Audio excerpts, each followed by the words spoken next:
Greetings, Windmills. I'm George, and welcome back to the Windmill of Horses. And we're back with the second single from the upcoming album, Exul of Ne Obliviscaris, and this one's titled Graal. That's 2 A's. Yeah, that's basically dark silver beer. You've lost me. Graal. It's fine, let's go. I'm so confused. Let me know if you got his pun. I didn't. It's ale and it's grey. I'm sorry. Okay, so as usual in classic Windmill fashion, we began our reaction by disrespecting the band, and now we are going to attempt to fix that for the rest of the video. Alright, so we already checked out the first single of their upcoming album, Exul, and it was epic and long. Yes, and very, very long. And this is gonna be epic and long. So, are you ready? Now.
Don't die.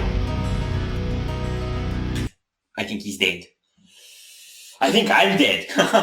It reminds me a lot of Pirhik from the Citadel album. Yeah, I don't think it reminds me so much. I also thought of Pirhik, but I don't think it reminds me so much of it in terms of actual composition. Like, it's not the same, but it has that really chaotic element to it. Yes, chaotic and torturous and screechy violins, and everything comes at you from all over the place. Yes, and very, very abrupt beginning. We noticed that with Ekus as well. A lot of their songs have A lot of their songs have this sort of flowing intros, not this one. And what's really cool about the sort of abrupt beginning is if you're gonna whack people really hard over the head with what they hear, you also do it with what they see by showing them on the very first frame the sexiest person in the band. The one who goes, ooh. Yes, yes. And speaking of the sexiest person in the band, the 3 minutes we've heard of this song at least, were a bass solo with an epic song around it. Yes. That's what it was. Because the bass is coming across the most in the mix, at least as far as I'm concerned. Yeah. You hear it all the time, and it moves everywhere. In terms of panning and in terms of up and down, and fast and slow, and sexy. Yeah, the chaotic sense of this is really the main thing so far. And I would say that it's cool how they can put in all these rhythmic intricacies without disrupting the flow, but the gist of it for now is that it doesn't really have a flow. I mean, it does in a sense because it's connected and it does its thing, but it's all over the place at the same time. Yeah, it's not so much a flow as much as an avalanche of torturous, epic, screechy violin metal. Yes. And we got torturous belly dance. Yes, which is probably a first in the history of belly dance. And only Zen could come up with that. Yes. And the only way this could have been more extreme is if he did it himself. And with that note, we're gonna keep going. Probably better if we do that.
This is gonna be their best album.